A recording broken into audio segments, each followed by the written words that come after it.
Hello aspirants, welcome to MS academy. నేను మీ సదానందం. మనం తెలంగాణలో భూస్వరూపాల గురించి మాట్లాడుకుంటున్నాం. సో 6th క్లాస్ సోషల్లో first, second, third lessons complete చేసుకున్నాం. నెక్స్ట్ 4th లెసన్ మనకు పర్వతాలు అనే అంశంలో ఒక గ్రామం గురించి, మైదాన ప్రాంతంలో ఒక గ్రామం గురించి, పీఠభూములు ప్రాంతంలో ఒక గ్రామం గురించి.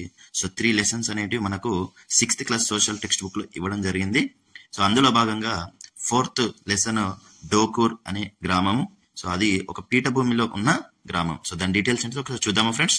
రైట్, ఇక్కడ దక్కన్ పీఠభూమి గురించి గత క్లాస్ లో కూడా వచ్చింది. దక్కన్ పీఠభూమి అనేది తెలంగాణ పీఠభూమి అంటారు. ఎక్కువ శాతము తెలంగాణ అనేది దక్కన్ పీఠభూమిలోనే ఉంది. సో దక్కన్ పీఠభూమి పశ్చిమం నుంచి తూర్పు వైపుకు వాలి ఉంది, అంటే కాస్తంత డౌన్ లో ఉంటుంది తూర్పు వైపు. సో అలాగే అందువల్లనే గోదావరి గాని, కృష్ణ గాని ఇటువంటి రివర్స్ అన్ని కూడా మనకు పడమర నుండి తూర్పుకి ప్రవహిస్తున్నాయి. సో దక్కన్ పీఠభూమికి తూర్పు వైపున తూర్పు కనుమలు, అలాగే మరొక వైపు పడమర వైపు పశ్చిమ కనుమలు ఉన్నాయి. రెండు వైపులా ఉన్న సముద్ర తీర మైదాన ప్రాంతాలతో పోలిస్తే ఈ దక్కన్ పీఠభూమి అనేది కాస్త ఎత్తులో ఉంటుంది. ఈ పీఠభూమిలో మనకు తెలంగాణ, మహారాష్ట్ర, ఆంధ్రప్రదేశ్ రాష్ట్రాలలో కొన్ని భాగాలు అనేటివి కలిసి ఉన్నాయి. కృష్ణా డెల్టా మాదిరిగా చదునుగా ఉండదు ఈ పీఠభూమి ప్రాంతాలు అనేది. మనకు గత క్లాస్ లో కృష్ణా డిస్టిక్ లో ఉన్న పెనమకూరు గ్రామం గురించి చెప్పుకున్నాం, అది మైదాన ప్రాంతం. అలా కాకుండా డోకూర్ అనేది చిన్న చిన్న కొండలు, పర్వతాలు, గుట్టలు, ఎగుడు దిగుడు నేలలతో ఉన్న ఒక పీఠభూమి ప్రాంతంలో ఉన్న గ్రామమే ఈ డోకూర్. సో పీఠభూమిలో తక్కువ వర్షపాతం ఉంటుంది. సో ప్రజలందరూ మనకు అంటే వాళ్ళకున్న అవసరాలకు సరిపడినంత వాటర్ రిసోర్సెస్ అనేటి ఉండవు, కొంచెం కష్టపడాల్సి వస్తుంది. ఈ డోకూర్ అనేది మహబూబ్ నగర్ జిల్లాలో ఉన్నది. సో ఎక్కడున్నదండి ఇది? మహబూబ్ నగర్ జిల్లాలో, తెలంగాణలోని మహబూబ్ నగర్ జిల్లాలో ఉంది డోకూర్ అనేది. మరి దీనికి ఈ పేరు ఎలా వచ్చింది అంటే డాకు అనే పేరు నుండి వచ్చిందండి. సో ఈ డాకు అనే పదం నుండి వచ్చింది. ఈ గ్రామం పాత పేరు డాకూర్. సో డాకూర్ అంటే అర్థం ఏంటంటే బందిపోటు. ఒకప్పుడు ఈ గ్రామం చుట్టుపక్కల చాలా దట్టమైన అడవులు ఉండేవి. సో ఆ అడవుల్లో బందిపోట్లు అనే ముఠాలు అక్కడ దాక్కొని ప్రజలను ఇబ్బంది పెట్టేవాళ్ళు. సో అట్లా వాళ్ళ పేరు మీదనే దీనికి బందిపోటు గ్రామం. సో డాకూర్ పేరు మీదనే ఇది డోకూర్ గా మారింది. సో ఇది మహబూబ్ నగర్ పట్టణానికి సుమారు 25 కిలోమీటర్ల దూరంలో ఉన్నది. ఇది ఏ మండల్ కిందకి వస్తుంది అంటే దేవరకద్ర మండల్ కిందకి వస్తుంది. సో దేవరకద్ర మండల్లో మనకు ఈ డోకూర్ అనే గ్రామం ఉన్నది. మరి ఇక్కడ ఎటువంటి విషయాలు ఉన్నాయి అనేది మనం ఒకసారి గమనిద్దాం. సో ఈ డోకూర్ యొక్క గ్రామం చిత్తుపటం. సో ఇది ఒరిజినల్ గా కాదు, సో ఒక రఫ్లీ ఒక చిత్తుపటంని ఇవ్వడం జరిగింది. సో డోకూర్ లో వాతావరణం ఏ విధంగా ఉంటుంది? సో ఇక్కడ ఈ విషయాలన్నీ మనకు ఎగ్జామ్ పాయింట్ ఆఫ్ వ్యూలో అంత ఇంపార్టెంట్ కాదు, కాబట్టి మనం ఇవన్నీ స్కిప్ చేద్దాం. అంటే ఇక్కడ తక్కువ వర్షపాతం ఉంటుంది అనేది గుర్తుపెట్టుకుంటే సరిపోతుంది. ఇక నేలలు, డోకూర్లో ఎక్కువ భాగం ఎర్ర నేలలే ఉన్నాయి. సో ఎర్ర నేలలు అంత సారవంతమైనవి కావు. ఇక్కడ ఇసుక శాతం ఎక్కువ ఉంటుంది ఈ నేలల్లో, కాబట్టి పంటలు అనేటి అంత ఎక్కువగా పండవు. అంటే పోషకాలు అనేటి అన్ని రకాల పోషకాలు వీటిలో ఉండవు. సో కొన్ని ప్రాంతాల్లో నల్ల నేలలు కూడా ఉన్నాయి. సో అక్కడ 60 సెంటీమీటర్ల లోతు వరకు నల్ల నేలలు ఉంటాయి. ఈ వ్యవసాయ భూమిలో తక్కువ విస్తీర్ణంలోనే నల్ల నేలలు ఉన్నాయి కాబట్టి అక్కడ మాత్రం కొంత పంటలు పండుతాయి. ఈ నల్ల నేలలు ఇతర ప్రాంతాల్లో ఉండే రేగడి నేలలు అంతా మంచివి కాదు ఈ నల్ల నేలలు. సో ఈ నల్ల నేలలే అయినప్పటికీ మిగతా ప్రాంతాలతో పోల్చుకుంటే ఇవి అంత సారవంతమైనవి కావు. కాబట్టి పంటలు ఎక్కువ కాలము నిలబడాలంటే ఆ నల్ల నేలలు సారవంతమైనవిగా ఉండాలి, తేమను ఎక్కువగా పట్టి ఉంచుకోవాలి, తడిగా ఉండాలి. సో అందుకనే అక్కడ పంటలు అనేటివి ఎక్కువగా పండవు.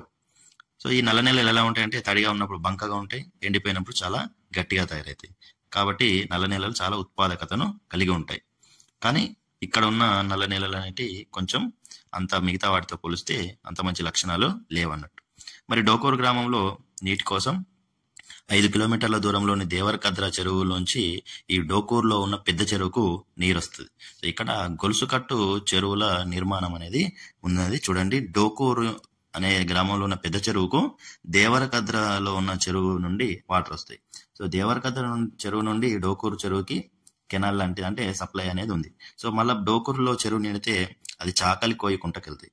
చాకలి కోయి కుంటలో నిండితే వానివంపు చెరువులోకి వెళ్తాయి.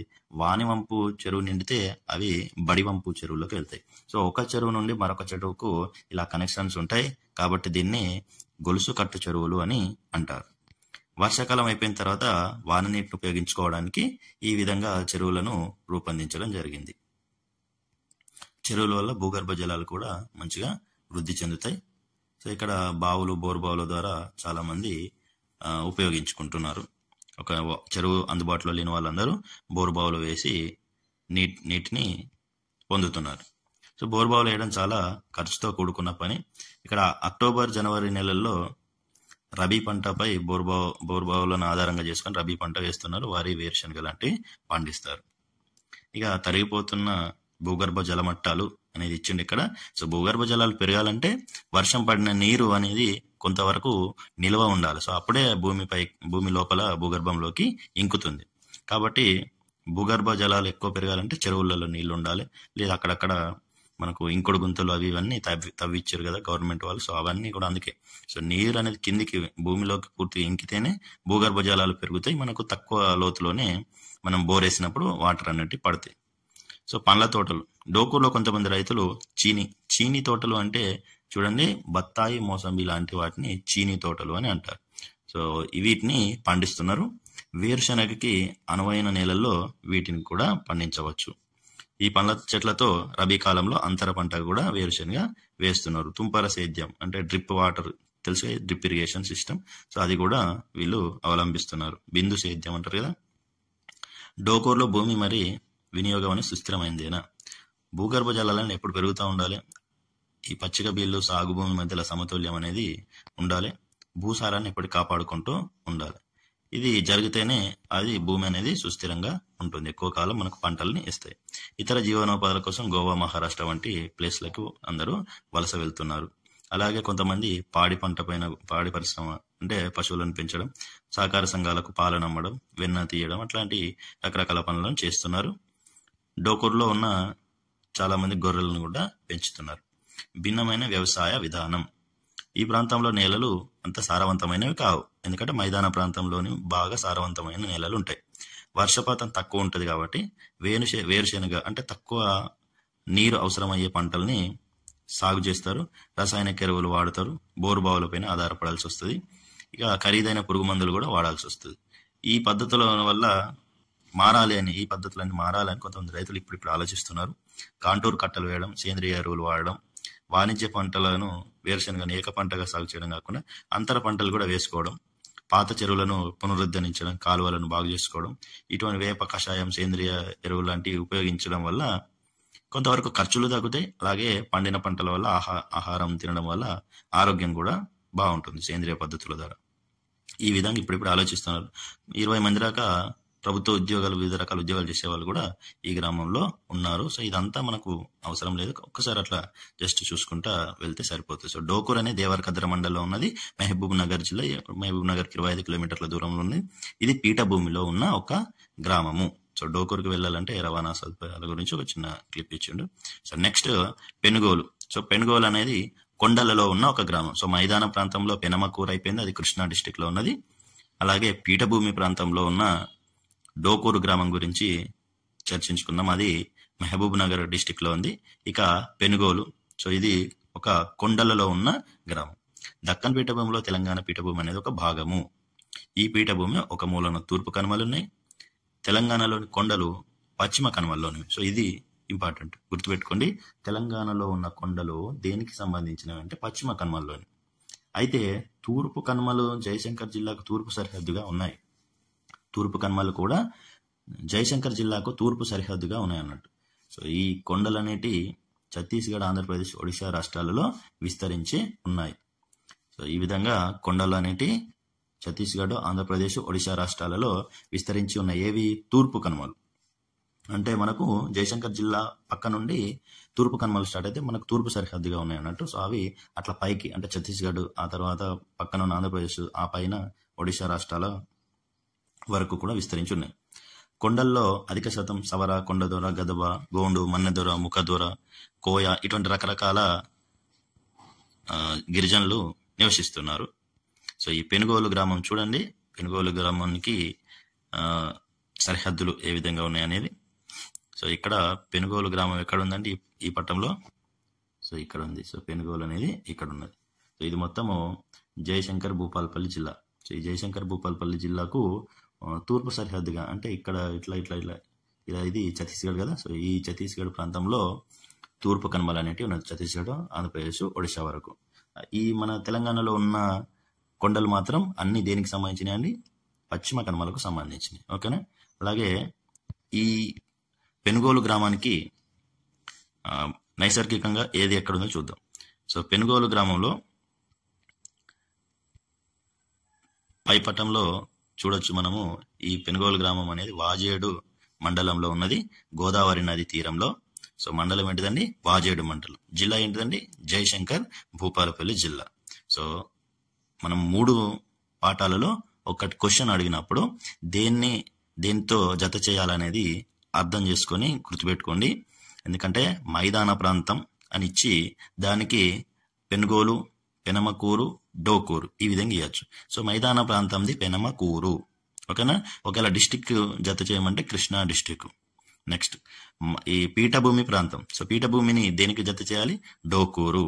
సో డోకూరు ఇది ఎక్కడ ఉంది? Mahabub Nagar district. Next Penugolu. So ఇది కొండలలో ఉన్న ప్రాంతం. సో పర్వత ప్రాంతం అని ఇచ్చిన, కొండల ప్రాంతం అని ఇచ్చిన, సో పెనుగోలును గుర్తుపెట్టుకోవాలి. ఈ పెనుగోలు అనేది జయశంకర్ భూపాలపల్లి జిల్లాలో ఉన్నది. ఓకేనండి? క్లియర్. ఇది వాజేడు మండలంలో గోదావరి నది తీరంలో ఉంది. ఇక్కడ కోయ తెగ వాళ్ళు ఉన్నారు. కోయ అంటే అర్థం ఏంటంటే కొండల్లో ఉంటున్న మంచి మనిషి అని అర్థం. కోయ అంటే అర్థం ఏంటిదండి? కొండలలో ఉంటున్న మంచి మనిషి అని అర్థం ఉంది. సో ఈ వీళ్ళు కోయ భాష మాట్లాడతారు. ఒడిశా, ఛత్తీస్గఢ్, ఆంధ్రప్రదేశ్ కొండల్లో కూడా వీళ్ళందరూ ఉన్నారు. సో అడవుల్లో కోయలు కొండల నుంచి వలస వెళ్ళిపోయి ఆదిలాబాద్, కరీంనగర్, వరంగల్, తూర్పుగోదావరి రకరకాల ప్రాంతాల్లో కూడా నివసిస్తున్నారు. అలా వలస వెళ్ళిన వాళ్ళు తెలుగు భాషనే మాట్లాడతారు. మరి ఈ గ్రామానికి చుట్టూ ఏమున్నాయంటే ఉత్తరాన, సో పెనుగోలు గ్రామానికి ఫర్ ఎగ్జాంపుల్ ఇది పెనుగోలు గ్రామం అనుకుంటే ఉత్తరాన అంటే పైనకి ఏమున్నదండి? ఉత్తరాన ఛత్తీస్గఢ్లో ఉన్న నల్లగుట్ట లేదా కర్రెగుట్ట. సో రెండు ఒకటే కానీ నల్లగుట్ట లేదా కర్రెగుట్ట అనేది ఉత్తరంలో ఉన్నది. మరి తూర్పున కల్లుకుంటల గుట్ట, తూర్పున కల్లుకుంటల గుట్ట ఉంటుంది. సో పడమరన చిన్న కుమ్మరి లంక, అలాగే దక్షిణాన పెద్ద కుమార్ లంక అనేటి ఉన్నాయండి. ఓకేనా? సో పెద్ద కుమార్ లంక అనేది పడమరన చిన్న కుమార్ లంక, పెద్ద కుమార్ లంక ఉన్నాయి. ఈ విధంగా చూడొచ్చు. వాజేడు మండలం ఉత్తరాన నల్లగుట్ట నుంచి ప్రవహించే నల్లందేవి వాగు గోదావరి నదిని కలిసే ప్రాంతంలో ఉన్నది. సో వాజేడు మండలం ఉత్తరాన నల్లగుట్ట ఉన్నది. సో ఈ నల్లగుట్ట నుంచి నల్లందేవి వాగు అనేది వస్తుంది. ఈ నల్లందేవి వాగు ఎక్కడనైతే గోదావరి నదిని కలుస్తుందో ఆ ప్రాంతంలోనే ఈ వాజేడు అనేది ఉన్నది. వాజేడు కొండల నుంచి దిగువన ఉన్న గుమ్మడి దొడ్డి గ్రామానికి చేరుకున్నారట వీళ్ళందరూ. సో ఈ విధంగా కాలిబాట ద్వారా వెళ్తే అక్కడ ఒక బొగత్తా జలపాతం ఉంటుంది. సో మనందరికి తెలుసు కదా, తెలంగాణ నయగార అంటాం. సో బొగత్తా జలపాతం అనేది ఈ వాజేడు మండలంలోనే ఉన్నది. ఇక్కడ ఎర్ర నేలలు ఉన్నాయి, అవి అంత సారవంతమైనవి కావు. సో మండల కేంద్రానికి ఇది 20 కిలోమీటర్ల దూరంలో ఉన్నది. సో ఈ ప్రఖ్యాతమైన ఈ బొగత్తా జలపాతం ఎక్కడున్నది అంటే చీకుపల్లి దగ్గర ఉన్నది. సో చీకుపల్లి దగ్గర ఈ బొగత్తా జలపాతం అనేది ఉంది, గుర్తుపెట్టుకోండి. ఇక కోయ వాళ్ళు ఏం చేస్తారు? పోడు వ్యవసాయం లేదా జూమ్ వ్యవసాయం చేస్తూ ఉంటారు. సో వీళ్ళు నిర్దిష్టమైన ఒకటే ప్రాంతంలో ఉండరు. కొద్ది రోజులు అక్కడ వ్యవసాయం చేసుకొని మళ్ళీ విత్తనాలు నాటుకొని మళ్ళీ కొత్త ప్రదేశానికి మళ్ళీ వెళ్తూ ఉంటారు. అట్లా వ్యవసాయం అనేది సంచార జీవనం అనేది సాగిస్తూ ఉంటారు. సో కొట్టిన చెట్ల కొమ్మలు కొన్ని నెలల పాటు ఎండనిచ్చి ఆ తర్వాత ఏప్రిల్ లేదా మే నెలలో వాటిని తగలబెట్టి వ్యవసాయం అంటే స్టార్ట్ అయ్యే వానలు పడే సమయానికి ఆ కాలబెట్టిన బూడిద అంతా ఆ నెల మీద ఉంటుంది. సో దాంతో వాళ్ళు వాటర్ అప్పుడు వర్షం పడినప్పుడు అది సారవంతం అవుతుంది. అప్పుడు కట్టెలతో పొడిచి విత్తనాలు వేసుకుంటారు. వీళ్ళు ఎటువంటి రసాయనాల మందులు అనేటివి వాడరు. అందుకే నేలను కూడా దున్నరు. ఎందుకంటే పైన మట్టి సారవంతంగా ఉంటుంది కాబట్టి అది కొట్టుకుపోవద్దని నేలను దున్నరు. సో కట్టెలతో పొడిచి అక్కడ వాళ్ళు గింజలు అనేటివి నాటుకుంటారు. సో చిన్న చిన్న జొన్నలు, మొక్కజొన్నలు, దుంపలు, చిరుధాన్యాలు, సామలు, కొర్రలు, అటువంటి నువ్వులు, కందులు, పెసలు ఇటువంటివన్నీ ఈ కోయ వాళ్ళు పండిస్తూ ఉంటారు. సో వాళ్ళు కొద్ది రోజులు అక్కడ అటవీ పెరగడానికి మళ్ళీ గ్యాప్ ఇచ్చి మళ్ళీ కొద్ది రోజులు మరొక చోట వ్యవసాయం చేసుకుంటుంటారు. సో ఆ లోపు అక్కడ అడవి మళ్ళీ తిరిగి పెరుగుతూ ఉంటుంది. సో అడవిని కాపాడుకుంటూనే వాళ్ళు అడవిలో కలిసిపోయి జీవిస్తారు. సో వాళ్ళు ఎప్పుడు అడవులను నిర్మూలనకు అడవుల నిర్మూలనకు దోహదపడే పనులు చేయరు.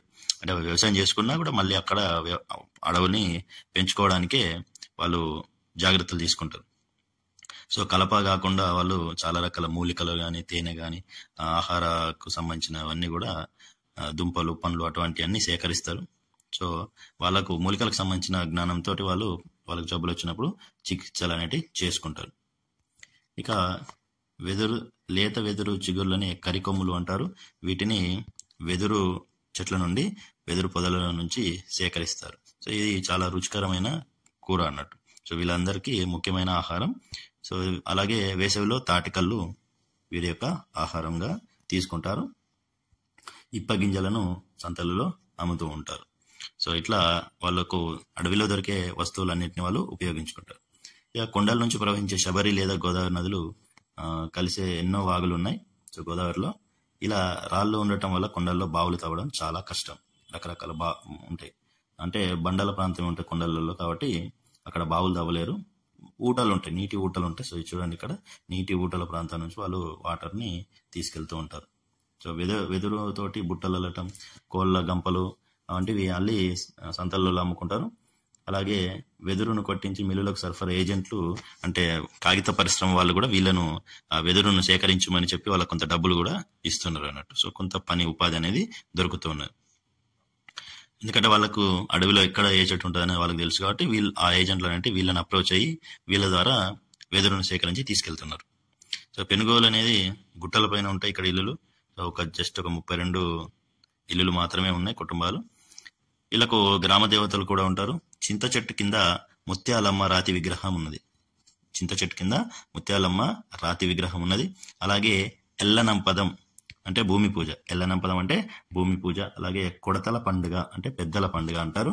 సో కొడతల పండుగ అంటే పెద్దల పండుగ, ఎల్లనంపదం అంటే భూమి పూజ. గుర్తుపెట్టుకోండి, కొడతల పండుగ అంటే పెద్దల పండుగ, ఎల్లనంపదం అంటే భూమి పూజ. అలాగే ఇక్కడ భీమిని పండుగ అంటే భీమిని పండుగని ఇప్ప పువ్వు పండుగ అని కూడా అంటారు. సో భీమిని పండుగనే ఇప్ప పువ్వు పండుగ అంటారు. భీమిని పండుగ, ఇప్ప పువ్వు పండుగ. కొడతల పండుగ అంటే మనకు పెద్దల పండుగ. సో ఇట్లా వాళ్ళ యొక్క పూజలు అనేటివి ఉంటాయి. సెప్టెంబర్లో కొడతల పండుగ చేస్తారు. ఏ మాసంలో చేస్తారండి? సెప్టెంబర్లో కొడతల పండుగ చేస్తారు. కొడతల పండుగ అంటే పెద్దల పండుగ చేస్తారు. భీమిని పండుగ అంటే ఇప్ప పువ్వు పండుగ, కొడతల పండుగ అంటే పెద్దల పండుగ, అలాగే ఎల్లనంపదం అంటే భూమి పూజ అని అన్నారు. సో ఇలా పెద్దల పండుగ చేసిన తర్వాత తమ దేవునికి అన్ని నైవేద్యం, కూరలు అవన్నీ పెట్టి విత్తనాలు వేయడం కానీ, కొయ్యడం కానీ, అడవిలో నుంచి వేళ్ళు సేకరించడం కానీ, ఇట్లా రకరకాల పనులన్నీ కూడా ఈ పండుగ చేసుకున్న తర్వాతనే చేస్తారు. సో పూజలు చేసే చోటును గమను అంటారు. చూడండి, ఇక్కడ పటం కింద ఇవ్వడం జరిగింది. సో ఈ పిక్చర్ కింద పూజలు చేసే చోటును ఏమంటారండి? గమను అని అంటారు. గుర్తుపెట్టుకోండి, ఇట్లా కొత్త కొత్త పదాలు వచ్చినప్పుడు ఖచ్చితంగా మనం వాటిని నోట్ చేసుకోవాలి, మనం వాటిని గుర్తుంచుకోవాల్సింది. ఎందుకంటే కొత్త పదాలనే ఎక్కువ అడగడానికి అవకాశం ఉంటుంది. కోయల భవిష్యత్తు, వాళ్ళు ప్రకృతితో అనుసంధానమై వాళ్ళు నివసిస్తూ ఉండేవాళ్ళు. ప్రకృతిని వాళ్ళు ధ్వంసం చేయరు. కానీ ఈ కాలంలో కొంత వాళ్ళందరినీ, అంటే వాళ్ళకు అటవీ అధికారులు ఇబ్బంది పెట్టడం, సో టైగర్ రిజర్వ్ జోన్ అని, అభయారణ్యాలని ఇటువంటి ఏర్పాటు చేయడం, వాళ్ళని అక్కడ ప్రదేశాలలో ఉండనివ్వకపోవడం, వ్యవసాయం చేయనియకపోవడం, ఇలా రకరకాల కారణాలతోటి వాళ్ళకు కొన్ని ఇబ్బందులు అనేవి ఏర్పడతాయి. సో ఈ గ్రామంలో, అంటే ఈ పెనుగోలు గ్రామంలో ఒక గిరిజన పాఠశాల ఉన్నది. ఏ అవసరానికైనా ఉన్నత పాఠశాల కానీ, ఆసుపత్రి కానీ 20 కిలోమీటర్ల దూరంలో మండల కేంద్రాన్ని వాజేడు దాకా వెళ్లాల్సిందే. చూడండి ఎంత ఇంకా వెనుకబడిన ప్రాంతమో. సో పెనుగోలు గ్రామానికి వెళ్లే దారి ఇదండి. సో పెనుగోలు గ్రామానికి వెళ్ళాలంటే వాళ్ళు ఈ దారి గుండానే వెళ్ళాలి. సో ఒక బైక్ కానీ, ఆటో కానీ ఏది వెళ్లే అవకాశం కూడా లేదు. సో ఇంకా కనీస అవసరాలు తీర్చుకోలేని స్థాయిలో కూడా చాలా గ్రామాలు ఉన్నాయి మన చుట్టూనే. ఇక మిగిలిన లెసన్ ఆహారం సేకరణ, ఉత్పత్తి వరకు. ఆహార సేకరణ నుంచి ఉత్పత్తి వరకు ఆది మానవులు ఏ విధంగా మార్పు చెందారు. చూడండి, ఇక్కడ ఆది మానవుల కాలంలో సో ఆహారం అనేది అడవుల నుంచి సేకరించుకోవడం మనం గమనించవచ్చు. అలాగే కొండల్లో, గుహల్లో వారు రకరకాల పనులు చేస్తూ ఆశ్రయం తీసుకుంటున్నారు. చూడండి, సో ఈ విధంగా ఆది మానవులు అనేది జీవితం అనేది స్టార్ట్ అయింది, మన మనిషి జీవితం. సో ఇప్పుడు చాలా వరకు డెవలప్ అయ్యి చాలా రకాల కనీస అవసరాలు కానీ అత్యాధునిక సాంకేతిక పరిజ్ఞానాన్ని కానీ సంపాదించినాం. సో రాతి పనిముట్లు అప్పటి కాలంలో ఎముకలు కొయ్యలతోటి రాళ్లతోటి పెద్ద పెద్ద రాళ్లను నునుపుగా చేసి రాతి పనిముట్లను ఉపయోగించారు. సో వీటిని పెద్ద పెద్ద రాళ్లను చిన్న చిన్నగా చేసి షార్ప్గా చేసుకుని ఉపయోగించేవాళ్ళు. వాటిని సూక్ష్మ రాతి పరికరాలు అని అంటారు. సో సూక్ష్మ రాతి పరికరాలు అని అంటారు. వాటిని కత్తులు, బాణాలు, కొడవలలాగా ఉపయోగించేవారు. చెట్లు నరకడానికి, బెరడు తీయడానికి, జంతువుల చర్మం తీయడానికి, రకరకాల పనుల కోసం ఆ రాళ్లను ఉపయోగించేవాళ్ళు. ఇక్కడ చూడవచ్చు మనం పురాతన రాతి గొడ్డలి మరియు కొడవలిని. సో అప్పటి కాలంలో అవే గొడ్డళ్ళు, అవే కొడవలు అన్నట్టు. సో రాళ్లతో చేసినవి అవి. అలాగే మనకు అత్యంత ఇంపార్టెంట్ విషయం ఏంటంటే ఎక్కడెక్కడ ఈ పురాతన సూక్ష్మ రాతి పరికరాలు లేదా సూక్ష్మ రాతి ఈ సూక్ష్మ రాతితో చేసిన రకరకాల వస్తువులు అనేటి మనకు బయటపడినాయి అనేది గుర్తుపెట్టుకోవాల్సిన అంశం. సో నాగర్ కర్నూలు జిల్లా, సో ఏ జిల్లాలో ఏది ఉందా అనేది క్వశ్చన్ అడిగాడు ఇంతకుముందు. సో నాగర్ కర్నూలు జిల్లాలో అమరాబాద్. సో నాగర్ కర్నూలు జిల్లాలో అమరాబాద్. ఇక్కడ బయటపడినాయి అన్ని కూడా నాగర్ కర్నూలు జిల్లా అమరాబాద్లోనే బయటపడినాయి. సో ఇవన్నీ వాళ్ళు పురాతన కాలంలో ఉపయోగించిన వస్తువులు. అలాగే నల్గొండ. సో నల్గొండ జిల్లాలో ఏలేశ్వరం. నల్గొండ జిల్లాలో ఉన్న ఏలేశ్వరం. సో నల్గొండ జిల్లాలో ఉన్న ఏలేశ్వరంలో కూడా మనకు ఈ రాతి నుంచి చెక్కిన బ్లేడ్లు అనేటి బయటపడినాయి. సో రాతితో చెక్కిన బ్లేడ్లు నల్గొండ జిల్లా ఏలేశ్వరం. అలాగే ఆదిలాబాద్ జిల్లాలో ఘనపూర్లో కూడా ఇవి బయటపడినాయి. సో ఆదిలాబాద్ జిల్లా ఘనపూర్లో, అలాగే నల్గొండ జిల్లా ఏలేశ్వరంలో, అలాగే నాగర్ కర్నూలు జిల్లాలో కూడా మనకు ఇవన్నీ బయటపడినాయి. ఇంకా ఎక్కడ ఇవన్నీ వచ్చినాయి అంటే నాగర్ కర్నూలు జిల్లా అమరాబాద్, నల్గొండ జిల్లా ఏలేశ్వరం, ఆదిలాబాద్ జిల్లా ఘనపూర్. సో నిపుణ్ కనుకోవడంతో మనిషి చరిత్రే మారిపోయింది. సంచార జీవనం, గుంపులుగా జీవించే వాళ్ళు ఒక ప్రాంతం నుంచి మరో ప్రాంతానికి వెళ్తూ. సో ఇంకా ఎక్కడ బయటపడినాయండి ఇట్లాంటివి చూడండి. పాండవుల గుట్ట, రేగొండ, జయశంకర్ భూపాలపల్లి జిల్లా ఇది కూడా. సో పాండవుల గుట్టలో ఈ కొన్ని గుహల లోపల చిత్రాలు కూడా గీసి ఉన్నాయి. సో ఇవి అప్పటి ఆదిమ మానవుల కాలంలో గీసిన చిత్రాలు. సో పాండవుల గుట్ట, రేగొండ, జయశంకర్ భూపాలపల్లి జిల్లాలో ఇవి బయటపడినాయి. రంగురాళ్లను పిండి చేసి వాటికి వీళ్ళు ఏం చేసేవాళ్ళు, జంతువుల కొవ్వును కలిపి కలర్స్ తయారు చేసేవాళ్ళు అన్నట్టు. సో రంగురాళ్లను పిండి చేసి జంతువుల కొవ్వులను కలిపి రంగులను తయారు చేసుకొని అప్పుడు చిత్రించేవారు. సో చిత్రించడానికి వెదురు కుంచెలు ఉపయోగించేవారు.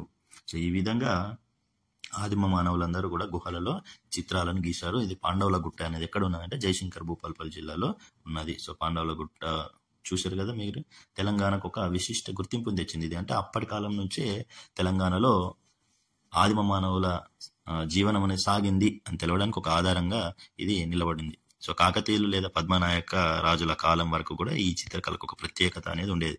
సో పూర్వ చారిత్రక యుగం నుండి కాకతీయుల కాలం లేదా పద్మనాయక రాజుల కాలం వరకు ఈ కళకు ఒక ప్రత్యేకమైన స్థానం ఉన్నది. సో ఇది కూడా చూడండి. ఖమ్మం జిల్లా పెనుబల్లిలో, రామచంద్రాపురంలో, నీలాద్రి గుట్టల్లో ఉన్నదంటే ఇది. సో ఇవన్నీ మనం గుర్తుపెట్టుకోవాల్సిన అంశాలే. సో ఖమ్మం జిల్లా పెనుబల్లిలో నీలాద్రి గుట్టల్లో ఇక్కడ ఉన్నాయన్నట్టు. సో పెనుబల్లి మండలం, రామచంద్రాపురం అనే ఊరు, ఖమ్మం జిల్లా. ఈ నీలాద్రి గుట్టల్లో రాతి స్థావరాలు అనేటివి ఉన్నాయి.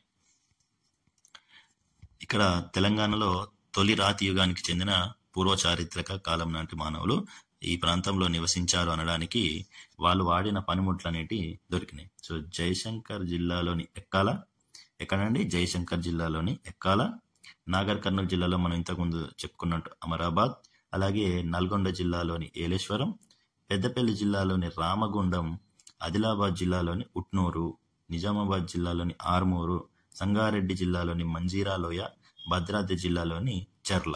సో ఇవన్నీ ప్రదేశాలు తెలంగాణలో రాతియుగపు స్థావరాలను మనకు తెలుపుతున్నాయి. అంటే మనకి ఇవన్నీ గుర్తుపెట్టుకోవాలంటే ఖచ్చితంగా గుర్తుపెట్టుకోవాల్సిందే. జయశంకర్ జిల్లాలో ఎక్కాల మరియు పాండవుల గుట్ట ఉన్నది. నాగర్ కర్నూలు జిల్లాలో అమరాబాద్, నల్గొండ జిల్లాలో ఏలేశ్వరం, పెద్దపల్లి జిల్లాలో రామగుండం, ఆదిలాబాద్ జిల్లాలో ఊట్నూరు, అలాగే గణపూరు, నిజామాబాద్ జిల్లాలో ఆర్మూరు, సంగారెడ్డి జిల్లాలో మంజీరాలోయ, భద్రాద్రి జిల్లాలోని చర్ల, అలాగే ఖమ్మం జిల్లాలోని రామచంద్రాపురం, సో ఈ నీలాద్రి గుట్టలు. సో ఇలా పాండవుల గుట్టలు జయశంకర్ భూపాలపల్లి జిల్లా, నీలాద్రి గుట్టలు ఖమ్మం జిల్లా. సో ఇవన్నీ మనం గుర్తుపెట్టుకోవాల్సిందే. పూర్వ చారిత్రక యుగం నాటి సూక్ష్మరాతి పరికరాల చిత్రాలను వీళ్ళందరూ వదిలేశారు. ఇటువంటి చిత్రాలు మళ్ళీ వరంగల్ జిల్లాలో తిరుమలగిరి గ్రామంలో ఉన్న తిరుమలగిరి పాండవుల గుట్టలో రాతి గుహల గోడలపై కనుగొనబడ్డాయి అని ఉన్నది. సో ఇక్కడ చూడండి, తిరుమలగిరి గ్రామంలో పాండవుల గుట్టలు ఉన్నాయి. ఓకేనా అండి. ఇక్కడ పాండవుల గుట్ట అనేది జయశంకర్ జిల్లాలో ఉన్నది. సో ఇక్కడ ఒక చిన్న కన్ఫ్యూజన్ మనకు ఎరేజ్ కావచ్చు. సో కాంట్రవర్సీస్ అనేటివి కొన్ని ఉంటాయి.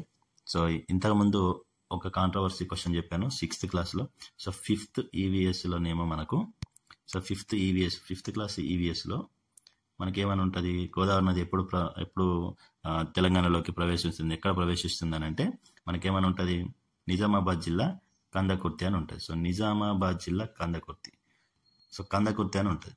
అలాగే 6th క్లాస్లో ఏమైనా ఉన్నది, 6th క్లాస్లో మనకు బాసర వద్ద అని ఉన్నది. ఓకేనా, నిర్మల్ జిల్లా బాసర వద్ద అని ఉన్నాయి. సో ఇట్లా కొన్ని కాంట్రవర్సీస్ ఉంటాయి. సో అవి రెండు ప్రాంతాలకు అటు ఇటు గోదావరి నది మధ్యలో ప్రవహిస్తుంది కాబట్టి అట్లా ఇవ్వడం జరిగింది. సో ఇక్కడ పాండవుల గుట్ట అనేది ఎక్కడ ఉందండి, రేగొండ జయశంకర్ జిల్లాలో ఉన్నది. సో పటంలో. అలాగే మనకు ఇక్కడనే ఈ నెక్స్ట్ పేరాలోనే వరంగల్ జిల్లాలో ఉన్న తిరుమలగిరి గ్రామంలో ఉన్న పాండవుల గుట్ట అని ఉన్నది. సో తిరుమలగిరిలో ఉన్నది అని ఉంది, అలాగే రేగొండలో ఉంది. సో జయశంకర్ జిల్లా ఇచ్చిండి, ఇక్కడనేమో వరంగల్ జిల్లా అని ఇచ్చింది. చూసారా అండి. సో వరంగల్ జిల్లా అని ఇవ్వడం జరిగింది. సో పాండవుల గుట్ట గురించి చిన్న కాంట్రవర్సీ ఉంది. వరంగల్ జిల్లా తిరుమలగిరిలో ఉంది అని ఇచ్చాడు, జయశంకర్ జిల్లాలో ఉంది అని ఇచ్చిండు రేగొండ దగ్గర. సో ఇది ఒక కాంట్రవర్సీ క్వశ్చన్, గుర్తుపెట్టుకొని రెండిట్లో. ఎందుకంటే కాంట్రవర్సీ క్వశ్చన్ ఇచ్చినప్పుడు మనకు మార్క్ అయినా యాడ్ అవుతుంది, లేదా అక్కడ ఆప్షన్లలో ఏదో ఒక్కటి మాత్రమే ఉంటుంది. సో వరంగల్ జిల్లా అని మాత్రమే తిరుమలగిరి అని ఇస్తాడు, లేకపోతే జయశంకర్ భూపాలపల్లి జిల్లా రేగొండ అని మాత్రమే ఇస్తాడు పాండవుల గుట్ట గురించి అడిగితే. సో అట్లాంటివి మనం గుర్తుపట్టాలి, కొంచెం చదువుకునేటప్పుడు ఆలోచించాలి. సో ఇది మన తెలంగాణ చిత్రపటం. నెక్స్ట్, నేటి కాలంలో వేటగాళ్ళు. రాష్ట్రంలో యానాదులు, చెంచులు మొదలగు వాళ్ళందరూ కూడా తమ జీవితాన్ని వేటాడడం, ఆహార సేకరణ ద్వారానే గడుపుతున్నారు. సో మనం వారి యొక్క చిత్రపటాలను చూడవచ్చు. చెంచులు. సో వీళ్ళందరూ ఏం చేస్తారు, పిల్లలు, స్త్రీలు అందరూ కూడా ఆహార అన్వేషణలో పాల్గొంటారు. జంతువులను వేటాడి సేకరించుకుంటారు. మాంసం, చేపలు, పండ్లు, ఆకులు, దుంపలు ఇటువంటివన్నీ తీసుకుంటారు. నేటి కాలంలో మనం తినే ధాన్యాలు, పప్పు దినుసులు త్వరగా చెడిపోవు. అంతేగాక కొన్ని నెలల వరకు చెడిపోవు కాపాడుకోవడానికి జాడీలు అవన్నీ ఉపయోగిస్తాం. కానీ సంచార జీవితం గడిపే వాళ్ళకి ఇలాంటి ఏముండే, కాబట్టి ఎప్పుడు దొరికింది అప్పుడే తినాలి. ఒకరితో ఒకరు సమానంగా వ్యవహరిస్తారు వీళ్ళు. ధనిక పేద తేడాలు అనేవి ఉండవు గిరిజనుల్లో ఎక్కువగా. వారికి ఆహారం సంపాదించుకోవడానికి వీటిని పర్వతాలను, చెట్లను, జంతువులను, నదులను వాళ్ళందరూ కూడా పూజిస్తూ ఉంటారు. ఎందుకంటే వారు వాటిపైన ఆధారపడి జీవిస్తున్నారు కాబట్టి. ఇక 12,000 సంవత్సరాల క్రితం ప్రపంచ శీతోష్ణ స్థితిలో బాగా మార్పులు వచ్చినాయి. దానివల్ల ఏమైందంటే అటవీ ప్రాంతాలు కొన్ని గడ్డి భూములుగా మారిపోయినాయి. ఆ గడ్డి భూములు పశువులకు, గొర్రెలకు, మేకలకు అవసరమైన గడ్డిని అందించినాయి. మానవులకు కూడా తినడానికి తృణధాన్యాలు అనేటివి లభించినాయి. సో క్రమంగా గడ్డి భూములను, వాటిపై ఆధారపడిన జంతువులను పరిశీలించి వాటిపైన మనిషి అనేవాడు ఆధిక్యత అనేది సంపాదించుకున్నాడు. సో దాని ఫలితంగా ఏమైంది, జంతువులను మచ్చిక చేసుకోవడం జరిగింది, మొక్కల్ని పెంచడం జరిగింది. సో ఆ విధంగా 12,000 సంవత్సరాల క్రితము మనిషి ఒక రకంగా ఉంటే 12,000 సంవత్సరాల నుంచి ఆహారాన్ని, పంటల్ని పండించడం అనేది నేర్చుకున్నాడు. సో ఈ విధంగా ఆదిమ మానవుడు కొద్దిగా డెవలప్ అవుతూ వచ్చాడు. సో తినగా మిగిలిన ఆహారాన్ని నివాసాల దగ్గరకు వచ్చి గడ్డి తినే సాధు జంతువులకు, వాటికి వీటికి పెట్టేవాళ్ళు. సో ఆ విధంగా వాటి నుంచి కూడా మాంసము, చర్మము, పాలు అటువంటివన్నీ లభించేది. ఎద్దులను, గాడిదలను రవాణాకు అటువంటివి ఉపయోగించుకునేవారు. సో పోడు వ్యవసాయం చేసేవాళ్ళు వీళ్ళందరూ నేలను దున్ని ఎరువులు ఉపయోగించడం ద్వారా సారవంతం చేయవచ్చు అని తెలుసుకున్నారు. సో పంటల రవాణాకు, ఎరువులకు, ఇతర అవసరాలకు జంతువులను ఉపయోగించేవాళ్ళు. స్థిర నివాసం ఏర్పాటు చేసుకోవడం మెల్లిమెల్లిగా స్టార్ట్ అయింది. పంట కోసిన తర్వాత ఒకే రోజు తినలేరు కాబట్టి దాన్ని నిల్వ చేయడం కూడా స్టార్ట్ అయింది. సో ఆ విధంగా నిల్వ చేయడానికి చూడండి, ఇక్కడ పురాతన కుండలు అనేటువంటివి ఉపయోగించుకునేవాళ్ళు. స్థిర జీవనం తప్పనిసరి కావడంతో రాతితో కొయ్యతో చేసిన ఎండుగడ్డతో చేసిన ఇళ్లను నిర్మించుకోవడం మొదలుపెట్టారు. వంట పాత్రలు కానీ నిల్వ చేయడానికి ఇట్లా రకరకాల వస్తువులు అనేవి తయారు చేసుకున్నారు. ఇక సో వాటి అవశేషాలు అనేవి మనకు దొరికినాయి. చూడండి, ఇక నాగర్ కర్నూలు జిల్లాలో అమరాబాద్లో దొరికిన ఈ రాతి గొడ్డల్ని చూడవచ్చు మనం. సో ఇటువంటివి వాళ్ళు అప్పుడు ఉపయోగించుకున్నారు, ఇంత టెక్నాలజీ లేదు కాబట్టి. సో కొత్త రాతి పనిముట్లతో వ్యవసాయం చేసిన కాలాన్నే నవీన శిలాయుగం అని అంటారు. సో నవీన శిలాయుగం లేదా కొత్త రాతి యుగము. ఇక కొన్ని 12,000 సంవత్సరాల క్రితం నిల్వ చేసిన ఆహారాన్ని పురావస్తు శాస్త్రవేత్తలు కనుక్కున్నారట. చూడండి, 12,000 సంవత్సరాల క్రితం నిల్వ చేసింది మనకు ఇప్పుడు దొరికింది. సో ఎంత అద్భుతం కదండి. సో మహబూబ్ నగర్ జిల్లాలో ఇక్కడ సేరుపల్లిలో లభ్యమైన శిలాయుగం నాటి పనిముట్లు. సో మహబూబ్ నగర్ లో ఇవి దొరికినాయండి, సేరుపల్లిలో. సో సేరుపల్లిలో నవీన శిలాయుగం నాటి రాతి పనిముట్లు. సో నవీన శిలాయుగం నాటి రాతి పనిముట్లు అనేవి దొరికాయి. సో ఇలాంటి గొడ్డళ్ళు ఇట్లాంటి రకాల వీటికి కొయ్యపిడులు లేదా ఎముకలతోటి తయారు చేసిన వాటిని బిగించుకొని వాటిని ఉపయోగించుకునేవారు. ఇక ఇక్కడ ఒక ఇంపార్టెంట్ పాయింట్ ఉంది చూడండి. సుమారు 9,000 సంవత్సరాల క్రితం బెలూచిస్తాన్లో ప్రారంభంలో వ్యవసాయం చేసిన ఆనవాళ్ళు అనేవి కనబడినాయి. 9,000 సంవత్సరాల క్రితమే బెలూచిస్తాన్లో బయటపడినాయి. అలాగే 5,000 సంవత్సరాల క్రితం, సో 5,000 సంవత్సరాల క్రితము కాశ్మీర్లో వ్యవసాయం చేసినట్టుగా మనకు గుర్తులన్నిటి బయటపడ్డాయి. అలాగే 4 లేదా 5,000 సంవత్సరాల క్రితం బీహార్లో కూడా 4,000 సంవత్సరాల కిందట వ్యవసాయం చేసినట్టుగా మనకు ఆనవాళ్ళు అనేవి లభించాయి. సో ఇలా 9,000 సంవత్సరాల క్రితం బెలూచిస్తాన్లో, 5,000 సంవత్సరాల క్రితం కాశ్మీర్లో, 4 లేదా 5,000 సంవత్సరాల క్రితం బీహార్లో కూడా మనకు వ్యవసాయం చేశారు అని ఆదిమ మానవులు చేశారనడానికి ఆధారాలు లభించాయి. ఆదిమ మానవులు దక్కన్ పీఠభూమిలో తెలంగాణ, ఆంధ్రప్రదేశ్, కర్ణాటక రాష్ట్రాల సరిహద్దులలో జంతువులను మచ్చిక చేసుకున్నారు అని మనకు ఆధారాలు అనేవి లభించాయి. సో ఆదిమ మానవులు దక్కన్ పీఠభూమిలో తెలంగాణ, ఆంధ్రప్రదేశ్, కర్ణాటక రాష్ట్రాల సరిహద్దులలో జంతువులను మచ్చిక చేసుకున్నట్టుగా తెలిసింది. అనేక ప్రదేశాల్లో పెద్ద పరిమాణంలో బూడిద దిబ్బల్ని కూడా కనుక్కోవడం జరిగింది. ఈ రాష్ట్రాలలో, ఈ 3 రాష్ట్రాలలోనే బూడిద దిబ్బలు అంటే తెలంగాణ, ఆంధ్రప్రదేశ్, కర్ణాటక రాష్ట్రాల్లో బూడిద దిబ్బలని కూడా కనుక్కోవడం జరిగింది. సో 5,000 సంవత్సరాల క్రితం మనుషులు పశుపోషణ కూడా చేపట్టిల్లాట. సో పశువులను పెంచుకోవడం అనేది 5,000 సంవత్సరాల క్రితము చేసినట్టుగా మనకు తెలుస్తుంది. సో ఇట్లా ఈ ఆవు పేడల్ని ఎండబెట్టి సో వీటిని దిబ్బలుగా ఏర్పరిచి పండుగలప్పుడు వీటిని కాల్చేవారట. సో అదొక ఆచారం అన్నట్టు వాళ్ళకు. సో ఈ విధంగా ఏర్పడిన బూడిద దిబ్బలు ప్రస్తుతం మన తెలంగాణ రాష్ట్రంలో నాగర్ కర్నూలు జిల్లాలో ఉన్నాయి. ఆంధ్రప్రదేశ్ రాష్ట్రంలోనే కర్నూలు జిల్లాలో ఉన్నాయి. సో ఇవన్నీ పక్కపక్కగా ఉంటాయండి. అలాగే అనంతపురం జిల్లాలో కూడా ఉన్నాయి. ఆంధ్రప్రదేశ్ రాష్ట్రంలో అనంతపురం, అలాగే కర్నూలు. తెలంగాణ రాష్ట్రంలో నాగర్ కర్నూలు జిల్లాలో మనకి ఇటువంటి బూడిద దిబ్బలు అనేవి కనబడతాయి. సో ఆదిమ మానవుల కాలంలో వాళ్ళకు ఒక ఆచారం లాగా ఉండేది అన్నట్టు. సో ఆ విధంగా వాళ్ళు పండుగలు చేసుకునే వాళ్ళు పిడకల్ని కాల్చి. సో ఈ బూడిద కుప్పలతో పాటు నవీన శిలాయుగానికి చెందిన రాతి గొడ్డళ్ళు, రాతి పారలు, కుండలు ఇటువంటి అన్ని దొరికినాయి అన్నట్టు. తెలంగాణలో నూతన శిలాయుగం మరి ఎక్కడెక్కడ ఉంది? వరంగల్ రూరల్, వరంగల్ అర్బన్, జనగామ, సిద్దిపేట, కరీంనగర్, జయశంకర్, పెద్దపల్లి, నాగర్ కర్నూల్, మహబూబ్ నగర్, ఆదిలాబాద్ జిల్లాలో ఎక్కువగా ఇటువంటి నూతన రాతి యుగానికి, నవీన శిలాయుగానికి చెందిన స్థావరాలు కనుక్కోబడ్డాయి. వరంగల్ జిల్లాలో ఇక్కడ ఒక పాయింట్ ఉంది, గుర్తుపెట్టుకోండి. వరంగల్ జిల్లాలోని పూలకొండలో జరిపిన తవ్వకాలలో ఈ కాల్చిన మట్టితో పాటు సూక్ష్మరాతి పరికరాలు, చేతితో చేసిన కుండలు, ధాన్యాన్ని నిల్వ చేసే పాత్రలు లభించినాయి. అంటే దీన్ని బట్టి 3,300 సంవత్సరాల క్రితమే ఇక్కడ మానవులు నివసించారు అని తెలుస్తోంది. సో వరంగల్ జిల్లాలోని పూలకొండలో దొరికిన ఆ కాల్చిన మట్టి కానీ, ఈ సూక్ష్మరాతి పరికరాలు కానీ వీటన్నిటిని చూసి మనకేం తెలుస్తుందంటే వరంగల్ జిల్లాలోని పూలకొండలో 3,300 సంవత్సరాల కిందటి నుంచే ఇక్కడ మనుషులు, ఆదిమ మానవులు నివసించారు అని మనకు తెలుస్తున్నది. సో ఈ విధంగా మనకు ఆదిమ మానవులు ఆహార సేకరణ దశ నుంచి ఆహారాన్ని ఉత్పత్తి చేసుకునే దశ వరకు అభివృద్ధి అనేది చెందడం జరిగింది. అందులో మన తెలంగాణలో కూడా చాలా ప్రదేశాలలో ఆదిమ మానవులు నివసించినట్టుగా మనకు ఆధారాలు లభిస్తున్నాయి. సో ఎక్కడెక్కడ ఇటువంటి ఆధారాలు, సూక్ష్మరాతి పరికరాలు కావచ్చు, వాళ్ళు వాడిన రకరకాల వస్తువులన్నీ కూడా మనకు లభించినాయి. ఆ తెలంగాణలో ఎక్కడెక్కడ లభించాయి అనేది మనం ఖచ్చితంగా గుర్తుపెట్టుకోవాలి. సో ఆహార సేకరణ నుంచి ఆహారం ఉత్పత్తి వరకు ఏ విధంగా మనిషి అభివృద్ధి చెందాడు అనేది మనం చూసాం కదా. సో మనకు ఏదైనా గుర్తుండకపోతే పాయింట్ని రిపీట్ మోడ్లో చేయండి.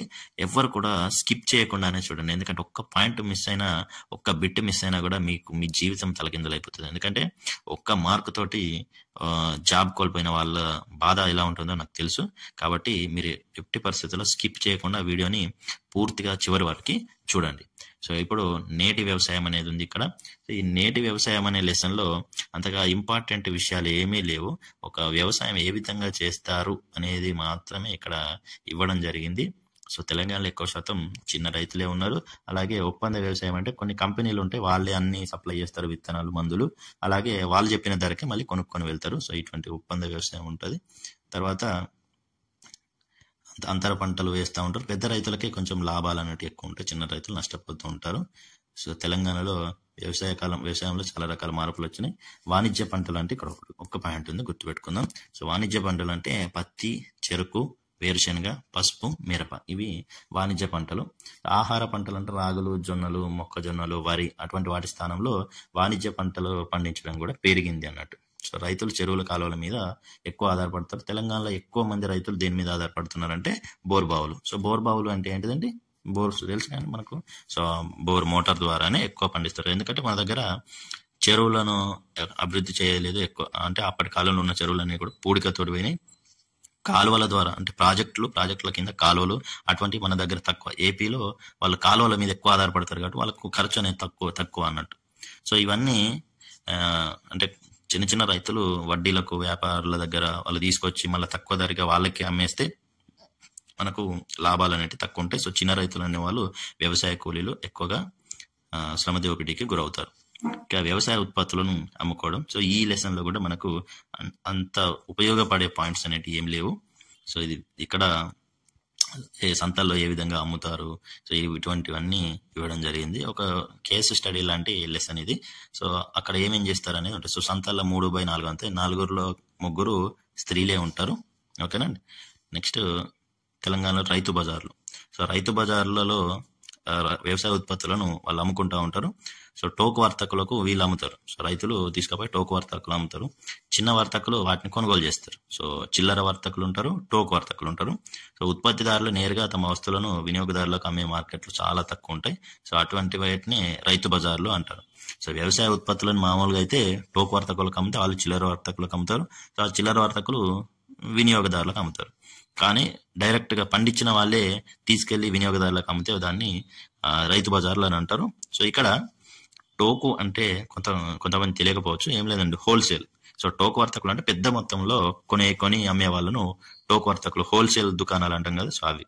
అలాగే చిల్లర వర్తకులు అంటేనేమో రిటైల్లో చిన్న చిన్న అంటే ½ కిలో, అర కిలో ఇట్లా కూడా అమ్ముతారు కదా, సో అట్లాంటి వాళ్ళను చిల్లర వర్తకులు అంటారు. ఇక డైరెక్ట్ గా రైతులే అమ్ముకునేటి రైతు బజార్లు. సో ఈ విధంగా రైతు బజార్లో కొంత ఫిక్స్డ్ రేట్ అనేది నిర్ణయించి రైతులు డైరెక్ట్ అమ్ముతున్నారు. సో మరి రైతులు ఈ ఉత్పత్తులకు రైతు బజార్లో ఏ విధంగా ధర అనేది నిర్ణయిస్తారు అనేది ఇక్కడ ఇచ్చాను చూడండి. ఇది ఒక్కటే పాయింట్ ఇక్కడ ఇంపార్టెంట్ ఉంది. సో ఈ ఉత్పత్తులకు ధర నిర్ణయించడానికి ఫస్ట్ ఏం చేస్తారంటే, ఇందులో ఒక 3 రైతులు ఉంటారు. ఈ కమిటీలో ఒక 3 రైతులు ఉంటారు, ఉద్యోగులు కూడా ఉంటారు. సో 3 రైతులు, ఉద్యోగులు సభ్యులుగా ఉంటారు. వీళ్ళందరూ కలిసి ఏం చేస్తారంటే టోకు వర్తకుని దగ్గర కొనే ధర కంటే ఒక 25% ఎక్కువ ఉండేటట్టు చూస్తారు. సో టోకు వర్తకుని దగ్గర ఎంతకైతే కొంటారో అంతకంటే ఒక 25% ఎక్కువ ఉంటుంది. టోకు వర్తకులు ఏందో హోల్సేల్గా ఉంటారు కాబట్టి చాలా తక్కువ ధరకు కొంటూ ఉంటారు. సో వాళ్ళకంటే కొంచెం 25% ఎక్కువ ధర వచ్చేలాగా చూస్తారు. అలాగే చిల్లర వర్తకులకు అమ్మే ధరల కంటే 25% తక్కువ ధరకు అమ్ముతారు. సో చిల్లర వర్తకులకు ఎవరైనా కూడా కొంచెం ఎక్కువ ధర తీసుకుంటారు. అంటే టోకు వర్తకులు చాలా తక్కువ ధరకు తీసుకొని మళ్ళీ చిల్లర వర్తకులు కొంచెం ఎక్కువ ధరకి అమ్ముతూ ఉంటారు, హోల్సేల్ వ్యాపారం చేసేవాళ్ళు. సో అందుకనే ఈ రైతు బజార్లో రేట్లు ఎలా ఉంటే టోకు వర్తకుని దగ్గర కొనే ధరల కంటే ఒక 25% ఎక్కువ తీసుకొని చిల్లర వర్తకుల కంటే 25% తక్కువ ఉండేలాగా చూసుకుని రేట్ని నిర్ణయిస్తారు అన్నట్టు. సో ఇది ఒకటి ఇంపార్టెంట్ పాయింట్, సో గుర్తుపెట్టుకోండి. ఇక ఈ lesson complete. So friends, next మనకు వ్యవసాయ ఉత్పత్తుల అమ్మకం. సో దీంట్లో వ్యవసాయ మార్కెట్ యార్డ్ అంటే AMY, ఇక్కడ అబ్రివేషన్ ఒకటి ఇచ్చాడు. సో ఇదొకటి గుర్తుపెట్టుకోండి. AMY అంటే అగ్రికల్చర్ మార్కెట్ యార్డ్. అలాగే భారత ఆహార సంస్థ, so FCI, food corporation of India. So FCI, food corporation of India, భారత ఆహార సంస్థ. సో ఇది గవర్నమెంట్ యొక్క సంస్థ. సో మనకు ఆహారం అనేది కొంటుంది. ప్రభుత్వం ప్రకటించిన కనీస మద్దతు ధరకు రైతుల దగ్గర నుంచి ఈ సంస్థలు అనేది కొంటుంది అన్నట్టు. సో ఇక్కడ కనీస మద్దతు ధర, సో మినిమం సపోర్టివ్ ప్రైస్ అనేది ప్రభుత్వం వాళ్ళు ప్రకటిస్తారు. సో కనీస మద్దతు ధరను ప్రకటిస్తే సో ఒక క్వింటాల్కి ఇంత రేట్ అని చెప్తే సో ఆ రేట్ మాత్రం ఖచ్చితంగా వాళ్ళు ఇస్తారు అన్నట్టు. ఇలాగే ఈ లెసన్లో కూడా ఎక్కువ శాతం పాయింట్స్ అనేటివి మనకు ఎగ్జామ్ పాయింట్ ఆఫ్ వ్యూలో ఉపయోగపడవు. సో పిల్లలు చదువుకోవడానికి వ్యవసాయ మార్కెట్ యార్డ్ ఎలా పనిచేస్తుంది అది తెలియడానికి మాత్రం ఇది ఉపయోగపడుతుంది. సో అలాగే మన రాష్ట్రంలో 100 వ్యవసాయ మార్కెట్ యార్డులు ఉన్నాయి. సో ఇది చూడండి, కొన్ని చిన్న చిన్న పాయింట్స్ మాత్రం పనికొచ్చే పాయింట్స్ మాత్రం మనం చూద్దాం. సో మనకు 100 వ్యవసాయ మార్కెట్ యార్డులు ఉన్నాయి. 1/4 వంతు వ్యవసాయ ఉత్పత్తులను వీటిలో అమ్ముతారు. సో 4 వంతులో 1 వంతు వ్యవసాయ ఉత్పత్తులు మాత్రం రైతులు ఈ వ్యవసాయ మార్కెట్లో అమ్ముతారు. మిగిలిన వాటిని ఎక్కడ అమ్ముతారు అంటే వ్యవసాయ మార్కెట్ యార్డుకు తీసుకురావడం లేదు, వాళ్ళు బయట వ్యాపారస్తులకి అమ్ముతున్నారు. సో ఎందుకంటే వాళ్ళు గతంలో చెప్పుకున్నట్టు వాళ్ళకి ఇంతకుముందు పెట్టుబడులు ఇచ్చిన వాళ్ళ దగ్గరనో లేదంటే వాళ్ళకు పురుగు మందులు అటువంటి సప్లై చేసిన వాళ్ళకు వాళ్ళు అమ్ముతారు. కొంత తక్కువ రేట్ అయినా కూడా తొందరగా డబ్బులు ఇస్తారు, లేకపోతే నెక్స్ట్ పంటకి మళ్ళీ అప్పులు ఇస్తారు అనే ఉద్దేశంతో బయట కూడా అమ్ముతూ ఉంటారు. సో బియ్యం మర యజమానికి అమ్మడం, సో రైస్ మిల్లర్కి కూడా కొంతమంది అమ్ముతూ ఉంటారు. సో ఇక్కడ రైతుల దగ్గర కొనుగోలు చేసేటప్పుడు వీళ్ళు తాలును కానీ సో ధాన్యం ఎండిన పరిస్థితిని కానీ తేమను కానీ ఇవన్నీ చూసిన తర్వాత వాటికి రేట్ అనేది కడుతూ ఉంటారు. ఓకేనండి. సో ఇలా వాళ్ళు ఎట్లా చేస్తారు ఏంటి అనేది మొత్తం ఇక్కడ ఇచ్చారు. సో ఒక్కొక్కరికి ఆదాయం ఎంత వస్తుంది అనేది కూడా ఇవ్వడం జరిగింది. సో అది మనకి ఎగ్జామ్ పాయింట్ ఆఫ్ వ్యూలో ఉపయోగపడ్డది కాబట్టి స్కిప్ చేస్తున్నా. మధ్యవర్తుల ద్వారా అమ్మకం, సో దళారులు అనే వాళ్ళు ఉంటారు. సో ఈ దళారులు కూడా మధ్యలో రైతుల దగ్గర కొని తూకం వేసి కొంత కటింగ్స్ అనేవి చేసుకుంటూ అమ్ముతూ ఉంటారు. సో వాళ్ళు మధ్యవర్తులకే లాభం ఉంటుంది. దీనివల్ల వాళ్ళు ఏం కష్టపడకుండా కూడా పంటను జస్ట్ మారుబేరం చేస్తూ వాళ్ళు లాభాలు అనేటివి గడిస్తారు. కష్టపడిన రైతు కంటే వీళ్ళకి ఎక్కువ లాభం వస్తుంది. సో తెలంగాణలో ఎక్కువ శాతం పండిస్తుంది ఏంటంటే వరి. సో వరి అనేది రైతులు కొంత భాగం కుటుంబ అవసరాలు ఉంచుకొని మిగతా అన్ని మార్కెట్లలో అమ్మేస్తూ ఉంటారు. సో గ్రామీణ ప్రాంతాల్లో భూస్వాములు, బ్రోకర్లు, చిన్న మిల్లర్లు సరుకులు కొనుగోలు చేస్తారు. సో రైతులు కూడా వాళ్ళకి అమ్ముతూ ఉంటారు. 1/4 వంతు మాత్రమే మార్కెట్ యార్డులలో మనకి అమ్ముతున్నారు. సో ఇట్లా కమిషన్ ఏజెంట్లు అనే వాళ్ళకి కొంచెం ఎక్కువ లాభాలు వస్తున్నాయి మధ్యవర్తులుగా ఉండడం వల్ల. సో ఈ దళారీ వ్యవస్థ అనేది తగ్గిస్తేనే మనకు రైతును కాపాడుకోగలుగుతాం. వాళ్ళకి ఎక్కువ కష్టపడినందుకు ఫలితం అనేది దొరుకుతుంది. ఇక 9వ పాఠం తెగలు సామాజిక నిర్ణయ అధికారం. సో ఇంతకుముందు మనకు 5th క్లాస్లో మనకి ఏవైతే అడవులు గిరిజనులు అనే ఒక లెసన్ వచ్చిందో సో దానికి కంటిన్యూషన్లోనే తెగలు సామాజిక నిర్ణయం ఇట్లా తెగలు అనే దానికి వచ్చింది. అంటే అక్కడ ఏవైతే గోండులు, చెంచులు అలాగే బోండో జాతి సో వాళ్ళ గురించి మాట్లాడుకున్నాం కదా. సో దీనికి కంటిన్యూషన్ ఇక్కడ వచ్చింది. ప్రజలందరూ సమానంగా ఉన్న గిరిజన సమాజాలు. సో గిరిజన సమాజాలలో ఎక్కువగా వాళ్ళందరూ ధనిక పేద తేడాలనేవి ఉండవు. అలాగే గిరిజన సమాజంలో చెంచులు, కొండరెడ్లు, కోన్లు, కోయలు, సవర్లు, గదబలు ఇలాంటి అన్ని రకాల గిరిజనులలో కూడా కామన్గా ఉండే కొన్ని లక్షణాలు ఉంటాయి. అంటే వాళ్ళకి సంబంధించిన భాషలు, సంస్కృతులు వివిధ రకాలుగా తేడాలు ఉన్నప్పటికీ వారందరిలో అంటే కొన్ని కామన్ లక్షణాలు ఉంటాయి. సో అవేంటి అనేది మనం చూద్దాం. సో ప్రతి తెగకు అంటే అన్ని తెగలకు కూడా కొన్ని కామన్ లక్షణాలు ఉంటాయి. అంటే ఒక తెగలో అంటే ఫర్ ఎగ్జాంపుల్ గోండు వాళ్ళందరూ కూడా మేమందరం ఒకటే ఒక్కరి నుంచే పుట్టినాం. అంటే ఒకే మూల పురుషుని నుండి మేమందరం ఉద్భవించాం, మా తెగ అంతా అభివృద్ధి చెందింది, అంటే మేమందరం కూడా బంధువులమే అలా ఫీల్ అవుతారు అన్నట్టు. అలాగే చెంచులు కూడా, చెంచులందరూ కూడా ఒకటే మూల పురుషుని నుండి వచ్చారు అని వాళ్ళందరూ ఫీల్ అవుతారు. సో ఎవరికి వాళ్ళు ఆ తెగ మొత్తం అంటే వాళ్ళది ఏదైతే తెగ ఉందో ఆ తెగ సభ్యులందరూ కూడా మేమందరం ఒకటే మూల పురుషుని నుంచి వచ్చాము కాబట్టి మేమందరం బంధువులమే అని వాళ్ళు ఫీల్ అవుతారు. అట్లాగే ఇంకొక లక్షణం ఏంటంటే సహజ వనరులను వాళ్ళందరూ కూడా ఉమ్మడి ఆస్తిగా భావిస్తారు. ఇది నీది, నాది, నీ కుటుంబం, నా కుటుంబం అని అట్లా కాకుండా ఉమ్మడి ఆస్తిగా భావిస్తారు. అంటే అందరి ఆస్తిగా వాళ్ళు భావిస్తారు. సో ఎవరికి కూడా పూర్తి అధికారం అనేది ఉండేది. ఓకేనా. తెగల సభ్యులందరూ ఒకే మూల పురుషుని నుండి వచ్చిన వాళ్ళుగా బంధువుల్లాగా ఫీల్ అవుతారు. అలాగే సహజ వనరులను ఉమ్మడి ఆస్తిగా వాళ్ళు భావిస్తారు. ఇక ధనిక పేద తారతమ్యాలు అనేటివి వాళ్ళలో కనిపించవు. సో సమిష్టి ఆదాయంలో ప్రతి ఒక్కరికి వాటా అనేది ఉంటుంది. కొన్ని సందర్భాలలో కొన్ని సంవత్సరాలకు వాళ్ళు భూముల్ని పంచుకుంటూ ఉంటారు. సో భూమిని పంచుకునేటప్పుడు ఒకటే క్వాలిఫికేషన్ ఏంటంటే ఎంతవరకు అయితే మీరు భూమిని సాగు చేయగలుగుతారో అంత భూమిని మాత్రమే వాళ్ళు ఆధీనంలో ఉంచుకోవాలి. ఎందుకంటే ఆ భూమి మొత్తం తెగ మొత్తానికి సమిష్టిగా ఉంటుంది, ఎవరికి సొంతం కాదు. సో ఎవరైతే ఎంతవరకు పండించుకోగలుగుతారో సాగు చేయగలిగేంత వరకు మాత్రమే ఉంచుకోవాలి. ఎక్స్ట్రా నా దగ్గర సాగు చేయకుండా నేను ఆధీనంలో ఉంచుకుంటా అంటే కుదరదు అన్నట్టు. సో అట్లా వీళ్ళు సమిష్టిగా భూమిని కలిగి ఉంటారు. ఎవరైతే ఎంత సాగు చేసుకుంటే అంత భూమిని వాళ్ళు సాగు చేసుకుని ఆధీనంలో ఉంచుకుంటారు. ఇక నాలుగో పాయింట్ ఏంటంటే తెగలోని వాళ్ళందరూ కూడా అన్ని పనులు చేస్తారు. అంటే వ్యవసాయం చేయడం, అటవీ ఉత్పత్తులు చేయడం, బుట్టల తయారీ, దుస్తుల తయారీ, పశువులు మేపడం, రకరకాల పనులు. అంటే ఇప్పుడు చాకలి వాళ్ళని, మంగళ వాళ్ళని ఇలాంటి రకరకాల పనులకు ఒక్కొక్కరు ఉన్నట్టు సో తెగల్లో అట్లా ఉండరు అన్నట్టు. అంటే అందరూ అన్ని పనులు చేస్తారు. ప్రత్యేకమైన ఒక పనికి ప్రత్యేకమైన మనుషులు అనేవాళ్ళు ఉండరు. సో అన్ని పనులు అందరు అందరు చేయాల్సిందే. ఇక కుటుంబంలోని ప్రతి పనిని కూడా చిన్న పెద్ద పురుషులు, స్త్రీలు, పిల్లలు అందరు చేస్తారు. సో కానీ దీంట్లో ఒక పురుషులకు మాత్రం కొద్దిగా నిర్ణయాధికారం ఎక్కువ ఉంటుంది. సో ప్రతి పనిని కూడా అందరూ కలిసి చేసుకుంటారు.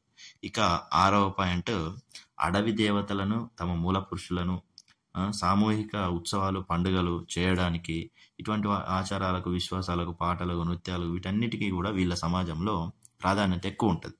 సో గిరిజనులకు, తెగలలో ఈ అడవి దేవతలు, మూల పురుషులను, వాళ్ళకు సంబంధించిన ఉత్సవాలు, పండుగలు, ఆచారాలు, వ్యవహారాలు కానీ ఇవన్నిటికీ కొంచెం ఎక్కువ ప్రాధాన్యత అనేది ఇస్తూ ఉంటారు. సో ఇది తెగలకు సంబంధించిన కామన్ లక్షణాలు అన్నట్టు. సాధారణంగా అన్ని తెగలకు ఈ లక్షణాలు ఉంటాయి. వాళ్ళందరూ మేము ఒకటే మూల పురుషుల నుంచి వచ్చిన వాళ్ళు, మేమందరం బంధువులమే అని భావిస్తారు. అలాగే వాళ్ళలో ధనిక పేద తేడా అలాంటివి ఉండవు. అన్ని పనులు అందరూ కలిసి చేస్తారు. ప్రత్యేకమైన పనులకు ప్రత్యేకమైన వాళ్ళు ఉండరు. అలాగే వాళ్ళకు భూమి అనేది ఉమ్మడి ఆస్తిగా భావిస్తారు. సహజ వనరులను కూడా ఉమ్మడి ఆస్తిగా భావిస్తూ ఉంటారు. అంటే భూమి కావచ్చు, నీరు కావచ్చు, పచ్చిక బయలు కావచ్చు, అడవి కావచ్చు, అన్నిటిని ఉమ్మడి ఆస్తిగా భావిస్తారు. ఎవరికి ఎంత వీలైతే అంత సాగు చేసుకునే భూమి మాత్రమే వాళ్ళ ఆధీనంలో ఉంచుకోవాలి. వాళ్ళు మళ్ళీ తర్వాత కొద్ది సంవత్సరాలకు మార్చుకుంటూ ఉంటారు. ఎవరు సాగు చేయకపోతే మళ్ళీ దాన్ని చేసే వాళ్ళకి విభజించుకుంటూ పంచుకుంటూ ఉంటారు. సో అలా ఈ విధంగా అన్ని రకాల పనులను కలిసి చేసుకుంటారు. అలా వాళ్ళ సామూహిక ఆచారాలకు ప్రాధాన్యత అనేది ఎక్కువ ఉంటుంది. సో ఒక తెగలో, ఒక ప్రాంతంలో కొన్ని గ్రామాలుగా నివసిస్తారు. సో కొన్ని గ్రామాలన్నీ ఏదైనా ఆ గ్రామంలో ఏదైనా తగాదాలు వస్తే వాళ్ళందరూ పరిష్కరించుకోవడానికి వాళ్ళందరూ కలిసి ఏం చేశారంటే పంచాయతీ అనేది ఉంటుంది. సో పంచాయతీని వాళ్ళు పంచ్ అని అంటూ ఉంటారు. సో ఆ పంచ్ అనేది ఏ విధంగా ఉంటుందో చూద్దాం. సో దానికంటే ముందుగా ఈ తెలంగాణలో ఉన్న గోండుల గురించి పరిశోధన చేసిన ఒక ఆంథ్రోపాలజిస్ట్ ఉన్నారు. సో ఆంథ్రోపాలజిస్ట్ అంటే ఎవరంటే, ఆంథ్రోపాలజిస్ట్ అంటే మానవ విజ్ఞాన శాస్త్రవేత్తలు. అంటే వివిధ ప్రదేశాలలో మానవుల జీవన విధానం, వాళ్ళ యొక్క పూర్తి వివరాలు ఏ విధంగా ఉన్నాయనేది తెలుసుకునే వాళ్ళని ఆంథ్రోపాలజిస్టులు అంటారు. అలాంటి ఒక ఆంథ్రోపాలజిస్టు మన భారతదేశానికి వచ్చిండు. సో మన భారతదేశానికి వచ్చి ఆయన వివిధ రకాల ప్రాంతాలలో అనేక గిరిజన తెగలపైన అధ్యయనం చేసిండు. దానిలో ఈశాన్య రాష్ట్రాలలో ఉన్న గిరిజనులు ఎక్కువ ఉన్నారు కాబట్టి అక్కడ ఎక్కువగా ఆయన అధ్యయనం సాగింది.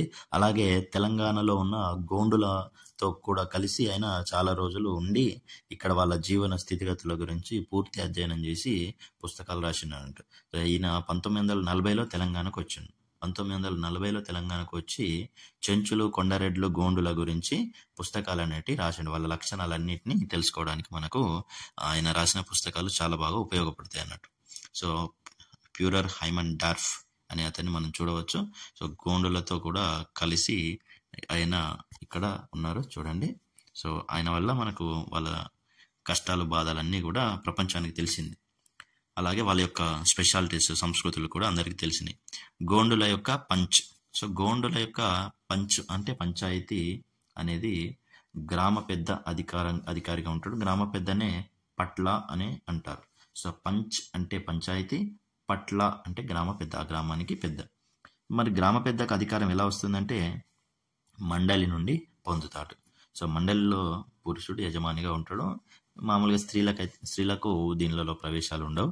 సో మండలి నుండి పొందుతారు. గ్రామానికి సంబంధించిన అంశాల మీద గ్రామ పెద్ద నిర్ణయంలో గ్రామ సభదే కీలకం. సో గ్రామానికి సంబంధించిన ఏదైనా నిర్ణయాలు తీసుకోవడానికి గ్రామ సభ అనేది ఉంటుంది. సో గ్రామ సభనే మండలి అంటారు. సో ఈ సభ యొక్క నిర్ణయమే ఫైనల్ అన్నట్టు. సో ఈ గ్రామ పంచాయతీ అనేది పూర్తిగా గోండు సమాజం ఎట్లా ఉంటుందో సూచిస్తుంది. సో ఈ గ్రామ పెద్ద అనే అతను ఆ గ్రామం ఏర్పడటానికి కారణమైన వ్యక్తి కుటుంబం నుంచి కానీ, లేకపోతే ఆ గ్రామ అభివృద్ధికి ఎక్కువగా వాళ్ళ తెగల అభివృద్ధికి ఎక్కువ కృషి చేసిన ఒక్కొక్క కుటుంబం సంబంధించిన వ్యక్తులు కానీ గ్రామ పెద్దలుగా ఉంటారు. ఇది వారసత్వంగా వస్తూ ఉంటుంది ఈ పదవి అనేది.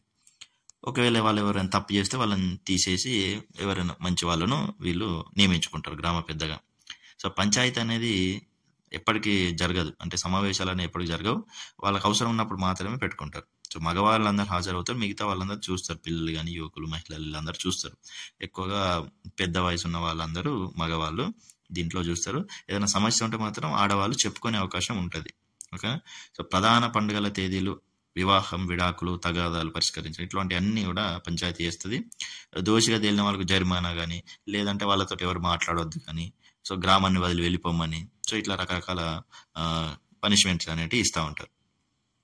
ఈ గ్రామాలకు మధ్యలో ఎప్పుడైనా సమస్యలు ఏర్పడితే ఈ గ్రామాల్లో ఉన్న పంచులు అన్ని కలిసి సంయుక్తంగా సమావేశం అనేటి ఏర్పాటు చేసుకుని వివాదాన్ని పరిష్కరించుకుంటాయి. సో ఏదైనా వివాదం వచ్చినప్పుడు ఫస్ట్ వీళ్ళ పద్ధతి ఏంటిదంటే 2 వర్గాల వాదనలు వినడం, ఆ తర్వాత అక్కడ వివాదానికి కారణమైన వాస్తవ విషయాలను తెలుసుకోవడం, సాక్షులను పరిశీలించడం, ఆ తర్వాత పంచాయతీ అనే తీర్పు ఇస్తుంది. సో ఇట్లా తెగలో ఉన్న కట్టుబాట్లని అనుగుణంగా, అంటే అంతకుముందు అటువంటి రకాల సిచ్యువేషన్స్లో ఏ తీర్పులు అయితే ఇచ్చారో అటువంటి తీర్పునే మళ్ళీ ఇస్తూ ఉంటారు. అంటే సాంప్రదాయంగా కొన్ని అంతకుముందు తీర్పులను ఇస్తూ ఉంటారు. సో అట్లా వీళ్ళ యొక్క పంచాయతీ అనేది జరుగుతుంది. సో ఇక్కడ ఒక ఎగ్జాంపుల్ ఇచ్చాడు. ఒక అమ్మాయి తనను వేధించిన అబ్బాయి పైన కంప్లైంట్ ఇచ్చింది. సో పంచాయతీలో వాళ్ళు మోకాలపై నిలబడి క్షమాపణ చెప్పమని వాళ్ళకు ఇచ్చారు అన్నట్టు, పనిష్మెంట్ ఇచ్చారు. సో ఇక్కడ గ్రామ పెద్ద అనే వాళ్ళు చెప్పినాం కదా, వారసత్వంగా వస్తుంది. ఇది వాళ్ళ గ్రామానికి బాగా ఉపయోగపడిన కుటుంబం నుంచి మగవాళ్ళు అవుతారు. అలాగే గ్రామ పెద్ద ప్రతిరోజు వాళ్ళ గ్రామానికి ఎవరైనా వచ్చినా కూడా, లేదా ప్రభుత్వ సంస్థలతో ఏదైనా మాట్లాడాలన్నా, బయటి వ్యక్తులతో ఏదైనా నిర్వహించాలన్నా కూడా ఈ గ్రామ పెద్ద చూసుకుంటూ ఉంటారు అన్నట్టు. సో ఇందుకు ప్రతిఫలంగా ఏం చేస్తారంటే గ్రామస్తులందరూ కూడా గ్రామ పెద్ద యొక్క పొలంలో సంవత్సరానికి ఒకరోజు అందరూ పనిచేస్తారు. సో దానివల్ల వాళ్ళకు కొంత సాగు చేయాల్సిన దానికంటే కొంత ఎక్కువ భూమిని సాగు చేసుకోగలుగుతారు. అంటే ప్రతిరోజు ఎవరో ఒకరు పనిచేస్తూ ఉంటారు. సో అట్లా భూమి ఎక్కువ సాగు చేసి అతిథులకు మర్యాదలు చేయగలుగుతారు. మామూలుగా అయితే వీళ్ళు తెగలో ధనవంతులై ఉంటారు. అందరికంటే కొంచెం ఎక్కువ ధనవంతులై ఉండి ఆ డబ్బును తెగ అభివృద్ధి కోసం ఖర్చు పెట్టాలి. కానీ తెగలో వాళ్ళ అభిప్రాయాలకు విరుద్ధంగా ప్రవర్తిస్తే తెగ వాళ్ళందరూ గ్రామ సభ ఏర్పాటు చేసుకొని ఆయనను తీసేయవచ్చు.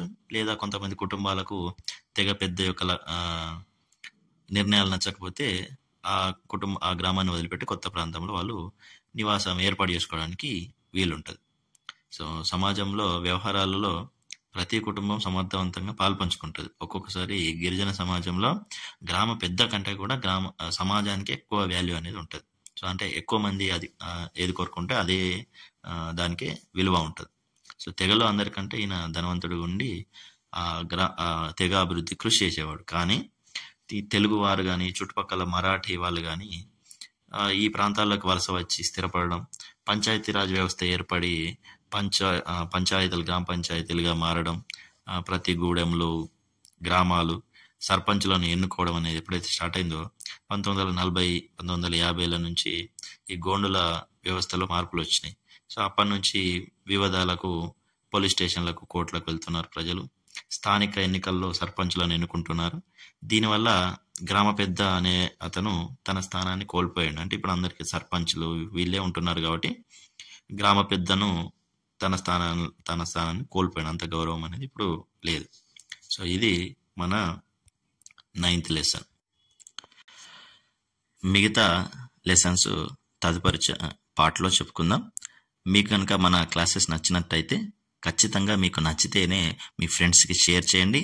ఈ లెసన్స్ గ్రూప్ 1కి కానీ గ్రూప్ 2కి గ్రూప్ 3కి గ్రూప్ 4కి అలాగే టీఎస్పీఎస్సీ నిర్వహించే అన్ని రకాల పరీక్షలలో జనరల్ స్టడీస్ అనే అంశం ఏ ఎగ్జామ్స్కి అయితే పనికొస్తుందో వాళ్ళందరికీ కూడా పనికొస్తుంది.